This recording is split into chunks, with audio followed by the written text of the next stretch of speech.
Hey guys, welcome back to Project Bodybuilding, and we are currently wrapping up the Texas Pro weekend, so here's your full recap of all the men's division's top 5s. This was an amazing show, the best of the season in fact, and I don't know if we'll have a show like this until the Olympia. We have a lot to get into. We had upsets, pro debuts, and an incredible level of competition in some of these divisions. So let's just get right into the video. If you guys like these recaps, I do these after every major pro show, so hit that subscribe button so you guys can stay up to date on the pro bodybuilding scene.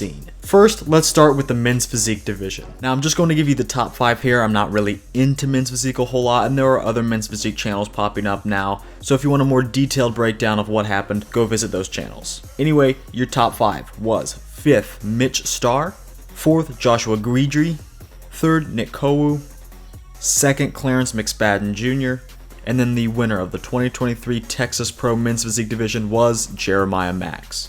I do apologize if I mispronounce any of your guys' names, and going forward if I mispronounce any of those names as well. Now let's go into the Classic Physique division, where I want to break this down a little bit more because we had a crazy upset going into the show. Going into the show, we thought Logan Franklin and Robert Timms were in some order going to be 1 and 2 at this show. They competed at the 2021 Texas Pro, and Robert took the win there. And they were the 2 biggest names heading into the show, both top 10 at the Olympia before, and hey, they have great physiques. But it turns out neither of those gentlemen would be getting the win here. So your full top 5 was 5th, Dankove Anderson, aka the Black Panther. I love his physique. I think the new weight caps will help him because he's a shorter guy that can use some size, especially on his back. 5th in this lineup is pretty good for him, but it still isn't quite the breakout show that he wanted. I think this mainly came down to his back pose, which he didn't even hit in his routine, and his conditioning was a little bit off as well. Next, in 4th place, we had Benjamin Zimmerman. This guy was actually making his pro debut here. He beat the Panther, who is a 2-time Olympian, and then placed right behind 3 other Olympians, so I think this is a very successful debut for him. The way he carries weight makes him look very big for his weight class. Maybe his waist isn't the smallest, but he is carrying a good amount of size. Very good back too.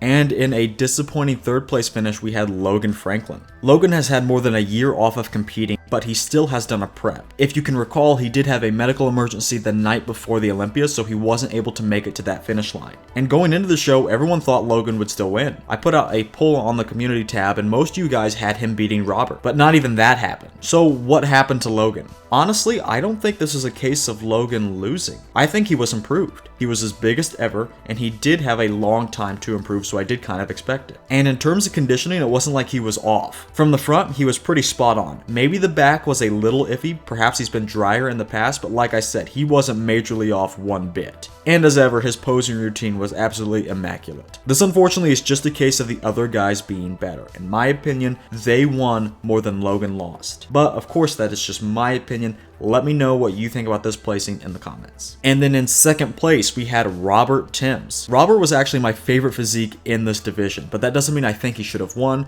I do think he was improved though. We all know Robert had incredibly weak legs, and his tremendous upper body didn't help his balance and proportions. However, he really beefed them up this time though. I think his upper body was kind of the same, if not smaller than years past, but that's okay. Downsizing parts of your physique isn't a bad thing, especially in Classic, and especially if it improves your overall balance. And that's what Robert did. He still has weaker legs, but he has much better balance and overall a much better physique because of that. I do think he can get to the Olympia again. He hasn't been there since 2021, but time is running out for him and everyone. And then your surprising winner of the 2023 Texas Pro Classic Physique Division was Jae-Hun Park. No one saw this guy coming. Everyone thought this was going to be between Logan and Robert. Now, Jae-Hun was 15th at the Olympia last year, and no one really had him on their radars for the top spots between these 2 bigger names. In terms of the physique, like I said about Logan and Robert, they both look great. Robert looked his best in my opinion, and you could arguably say the same for Logan. But Jae-Hun was just better. Jae-Hun wasn't the most classic though, in my opinion. That was probably Logan, but he was more complete. Sure, Logan and Robert may have had better body parts here and there, but Jae-Hun was the one with the least amount of flaws. He had great conditioning from top to bottom, and he also had great presentation. This was definitely a shocking upset for him, and for good reason. This relatively no-name guy just beat some great classic physiques. And going forward, I don't expect him to be storming the doors of the Olympia top 5 or anything like that. He was 15th last year, so I do think he can move up a few places if he brings a package like he did here.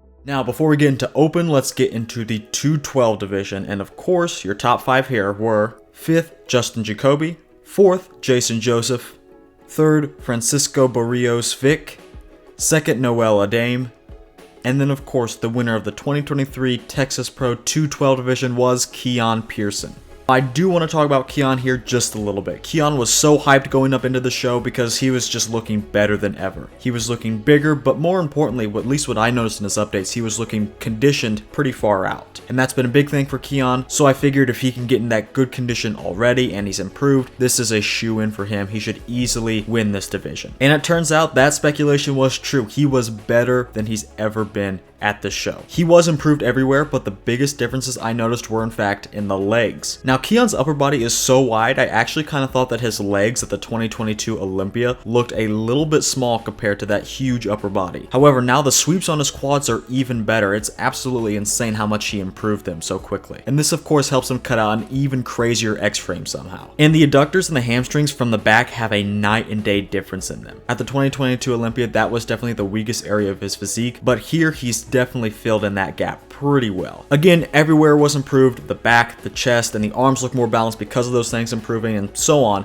but the legs were just so crazy. Basically, he's balanced out his physique even more and somehow drastically improved on his already crazy proportions. And we know Keon, and I've mentioned this earlier, his conditioning has been an issue for him for a while. He only has really cracked the code at last year's Olympia. And I'm pleased to say that even with some worse lighting at this show, Keon's conditioning seems to be on par at least with the package he brought last year. Now with all this being said, the improvements, him being able to recreate his all-time best condition, I fully predict him moving up this year at the Olympia. In all honesty, I'm thinking roughly top 4, maybe even top 3. I think if he really wants to lock it down, he should try to get maybe 2 to 3% more conditioned and maybe a bit drier and work on thickening up that back. Already though, with this new and improved package with the better proportions, better legs, all of that, he can surely put up a great fight against last year's top 3 and probably even beat some of them.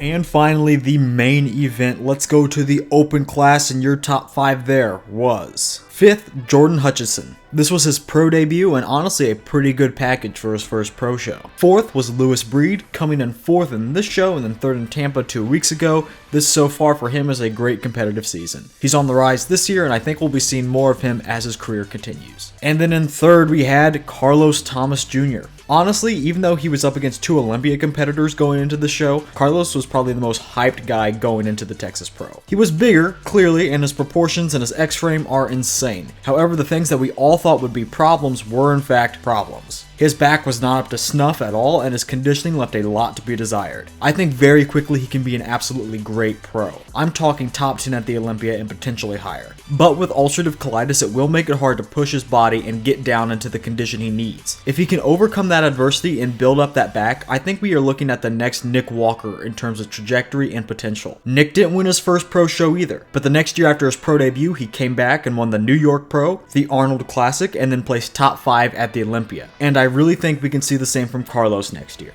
And then in 2nd, we had Hunter Labrada. We were all waiting to see if Hunter could duplicate his Tampa Pro package from 2 weeks prior, and unfortunately I think he was a little bit worse here. At prejudging he was definitely worse, but at the finals he did come back with a better package and made this show even closer. But going through all this top level competition and all these posing rounds proved challenging for Hunter as he started to sweat and at times was breathing through his stomach. I really don't think Hunter should beat himself up too much at all though. Both of these packages at Tampa and Texas were light years ahead of any package he has brought in the years before. Even with a slightly worse package than Tampa, he still put up the best battle from any show of the season so far, and it ended up only being a 2-point decision against the winner, who was in fact Andrew Jacked. So now Andrew Jacked is your 2-time Texas Pro champion. Like I said with Hunter, this was an absolute battle. Andrew had better presentation, however, and I do think that helped him just a little bit, but these guys went back and forth. Now in terms of the physique, this was Andrew's best package yet. Now I said in my comparison video before the show, Andrew is the only one who can beat himself, meaning if Andrew brought a great package, he was unstoppable. But we just didn't know how he would look. It turns out he brought the best package of his career so far. His conditioning, something we were all a little concerned with, was at his all-time best, and he was also 5 pounds bigger here according to his coaches, and that really showed. He was bursting full and improved in all areas except maybe the legs, which was really the only flat part of his physique. Andrew also fixed some poses, like his most muscular, which is now a very strong pose for him. Now the new question on everyone's mind is, what about the Olympia? He was 8th last year behind Hunter actually, and Andrew just beat a better version of Hunter here. So you have to think he's at least 7th, but then you have Brandon and Rami which are wild cards here, and in my opinion for not good reasons. We just don't know how they're going to look, and they may be on their way out. So personally, I think Andrew will be pushing the top 6 this year, and I asked you guys if he's going to place top 5 this year in a poll on my community tab, and the vast majority of you guys do have him within that top 5. Of course, let me know your opinions in the comments below. Overall, Andrew blew the doors off the show and brought a great package. So good that most people have him as one of the top 5 best bodybuilders in the world. Well, there you have it. There is your 2023 Texas Pro recap. Like I said at the beginning, this show was incredible. The level of competitions at pro shows this year hasn't been that great, I'll be honest, but this show was great. Andrew and Hunter put on a great show in the open, and we really had good competition in just about every single division. I also want to give credit where it's due. Showrunner Freddie Nadeau and the entire Battle Up Productions team, they put on an incredibly well-ran show, and the entire stage production, the lighting, all of that was also pretty good. Of course, one final congratulations to all the competitors, and a big thanks for making this such an exciting show. That's going to do it for me in today's video. Make sure you like the video and subscribe if you like these recaps, and thank you guys for watching, and I'll catch you guys in the next video.